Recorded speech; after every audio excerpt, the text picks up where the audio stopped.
യൂട്രസിനകത്തുണ്ടാകുന്ന മുഴകൾ അത് മിക്കവാറും പേഷ്യൻസിന് അതികഠിനമായ വേദന ഉണ്ടാകും. പിന്നെ നമ്മൾ ഓവറിക്കകത്ത് വരെ നമ്മളൊക്കെ കേട്ടില്ലേ blood clot endometriotic cyst. Endometriotic cyst എപ്പോഴും ഭയങ്കര ഡിസ്പെനറി ഉണ്ടാക്കുന്ന ഒരു കാരണമാണ്. ഹായ് സാർ, ആർത്തവചക്രം സാധാരണഗതിയിലാണെന്ന് നമുക്ക് എങ്ങനെ മനസ്സിലാക്കാൻ സാധിക്കും? സാധാരണ പീരീഡ് കറക്റ്റായിട്ട് റെഗുലറായിട്ട് വരുവാണ്. ഓവറായിട്ട് ബ്ലീഡിങ് ഇല്ലാതിരിക്കുക, വേദന ഉണ്ടാകാതിരിക്കുക, അങ്ങനെയുള്ള അവസ്ഥയാണെങ്കിൽ നമ്മൾ ആ ലേഡിയുടെ ആർത്തവം നോർമലായിട്ട് ഉള്ളതെന്നൊക്കെ പറയാൻ പറ്റും. ആർത്തവ സമയത്തുണ്ടാകുന്ന അമിത രക്തസ്രാവം എപ്പോഴാണ് നമുക്ക് ഉണ്ടാവാറുള്ളത്? അപ്പോൾ ആർത്തവ സമയത്ത് ഉണ്ടാകുന്ന അമിതമായ രക്തസ്രാവം നമ്മൾ പറയുന്നതാണ് മെനറാജിയ. അപ്പോൾ യൂഷ്വലി സാധാരണ ഒരു 7 ദിവസത്താണ് ആർത്തവം നീണ്ടു നിൽക്കുന്നത്. അപ്പോൾ 7 ദിവസത്തിനോട് ഫ്ലോ ഉണ്ടാവുകയാണെങ്കിൽ നമുക്ക് അത് ബ്ലീഡിങ് കൂടുതലെന്ന് പറയേണ്ടി വരും. പിന്നെ ആർത്തവ സമയത്ത് ബ്ലഡ് കട്ടയായിട്ട് പോവുക, പിന്നെ നമ്മുടെ ഒത്തിരി പാഡ്സും നാപ്കിൻസൊക്കെ മാറ്റുകയാണെന്നുണ്ടെങ്കിൽ അത് നമുക്ക് ഈ മെനറാജിയ എന്നുള്ളൊരു അവസ്ഥയിലോട്ട് ചിലപ്പോൾ എത്തും. പിന്നെ 80 ml കൂടുതൽ ബ്ലഡ് പോകുകയാണെങ്കിൽ അത് നമുക്ക് മെനറാജിയ എന്ന് പറയും. പിന്നെ ഇതിനോടനുബന്ധിച്ച് വളർച്ചയൊക്കെ ഉണ്ടാവുകയാണെങ്കിലും ഈ ആർത്തവ സമയത്ത് ബ്ലീഡിങ് ഭയങ്കര കൂടുതലാണെന്ന് നമുക്ക് മനസ്സിലാക്കേണ്ടി വരും. ആർത്തവ സമയത്തുണ്ടാകുന്ന അതികഠിനമായ വയറുവേദന സാധാരണമാണോ? യൂഷ്വലി 2 തരത്തിലുള്ള ആർത്തവ സമയത്ത് വേദനയാണ് നമ്മൾ പറയുന്നത്. അതായത് ഇതിന് നമ്മൾ ഡിസ്മെനറി എന്നാണ് പറയുന്നത്. പ്രൈമറി ഉണ്ട്, സെക്കൻഡറി ഉണ്ട്. അപ്പോൾ പ്രൈമറി എന്ന് പറഞ്ഞാൽ പ്രത്യേകിച്ച് കാരണങ്ങളൊന്നും കാണത്തില്ല. പക്ഷേ നമ്മുടെ ഈ ആർത്തവ സമയത്ത് നമ്മുടെ യൂട്രസിൻ്റെ ഭിത്തികൾ, പേശികൾ അത് നല്ലോണം കൺട്രാക്ട് ചെയ്യും. അതിൻ്റെ ഭാഗമായിട്ടാണ് ഈ ഭയങ്കരമായിട്ട് അതിശക്തമായ പിന്നെ ഫസ്റ്റ് ഡേ ഒക്കെ ഉണ്ടാകുന്നത്. അപ്പോൾ അത് നമുക്ക് മാനേജ് ചെയ്യുന്നത് ചിലപ്പം ഹോർമോൺ തെറാപ്പി, പിന്നെ ചിലപ്പോൾ നമ്മൾ പെയിൻ കില്ലേഴ്സ്, പിന്നെ നമ്മൾ ഡയറ്റും കാര്യങ്ങളൊക്കെ ഒന്ന് മോഡിഫൈ ചെയ്യുക. ആ സമയത്ത് കൂടുതൽ വെജിറ്റേറിയൻ ഡയറ്റ് കഴിക്കുക, പിന്നെ കോഫിയുടെ ഇൻടേക്ക് അതൊക്കെ കുറയ്ക്കുക. അങ്ങനെയൊക്കെ നമുക്കത് കൺട്രോൾ ചെയ്യാൻ പറ്റും. പക്ഷേ സെക്കൻഡറി ഡിസ്മെനറിയാണ് ശ്രദ്ധിക്കേണ്ടത്. ഇതിന് പല കാരണമാണ്. അപ്പം യൂട്രസിനകത്തുണ്ടാകുന്ന മുഴകൾ അത് മിക്കവാറും പേഷ്യൻസിന് അതികഠിനമായ വേദന ഉണ്ടാകും. പിന്നെ നമ്മൾ ഓവറിക്കകത്ത് വരെ നമ്മളൊക്കെ കേട്ടില്ലേ ബ്ലഡ് ക്ലോട്ട് എൻഡോമെട്രിയോട്ടിക് സിസ്റ്റ്.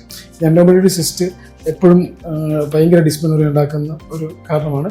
പിന്നെ നമ്മൾ ഈ അഡിനോമൈസ്, അപ്പോൾ യൂട്രസിൻ്റെ ഈ ഭിത്തികൾക്ക് കൂടുതൽ കട്ടി ഉണ്ടാവുക, അപ്പോൾ യൂട്രസിന് സാധാരണക്കാളും കൂടുതൽ വലിപ്പം ഉണ്ടാവുക. ഈ അവസ്ഥയ്ക്ക് നമ്മൾ അഡിനോമൈസ് എന്ന് പറയുന്നത്. ഈ അഡിനോമൈസ് ഉണ്ടായാലും അത് സെക്കൻഡറി ഡിസ്മെനറി ഉണ്ടാക്കും. ഇതാണ് മെയിനായിട്ടുള്ള കാരണങ്ങൾ. അപ്പം ഇതിൻ്റെ ഈ സെക്കൻഡറി ഡിസ്മെനറിയുടെ ട്രീറ്റ്മെൻറ്റ് എന്ന് വെച്ചാൽ അതിൻ്റെ ബേസിക്കലി ഉണ്ടാക്കുന്ന ഇപ്പോൾ എൻഡോമെട്രിയോസിസ് ആണ്, അതിൻ്റെ സർജറി ചെയ്യുക, യൂട്രസിലെ മുഴകളാണ് അത് റിമൂവ് ചെയ്യുക.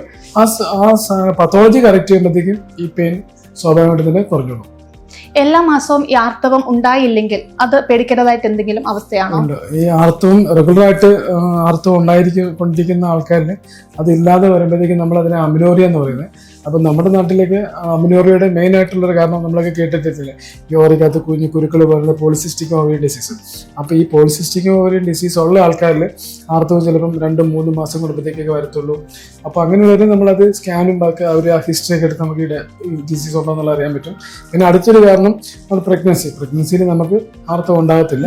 അപ്പോൾ അത് സെക്കൻഡറി അമിനോറിയ ഉണ്ടാകും. പിന്നെ നമ്മുടെ ന്യൂട്രസിനകത്ത് ഈ ഒട്ടിപ്പിടുത്തം ഉണ്ടാകുന്ന ആഷർമാൻ സിൻഡ്രോം അങ്ങനെയുള്ള ആൾക്കാരിലുണ്ടാക്കാം. പിന്നെ ഹൈപ്പോതെറോയിഡിസം, തൈറോയ്ഡ് ഹോർമോൺ ഹൈപ്പർ തെറോയിഡിസം ഉണ്ടെങ്കിൽ, അതായത് തൈറോയ്ഡ് ഹോർമോണിൻ്റെ ലെവൽ കൂടി നിൽക്കുകയാണെങ്കിൽ ആ ഒരു അവസ്ഥയൊക്കെ ചിലപ്പം അമിനോറിയ ഉണ്ടാക്കാറുണ്ട്. പക്ഷേ ഈ പ്രൈമറി അമിനോറിയ എന്ന് പറഞ്ഞൊരു എൻറ്റിറ്റി ഉണ്ട്.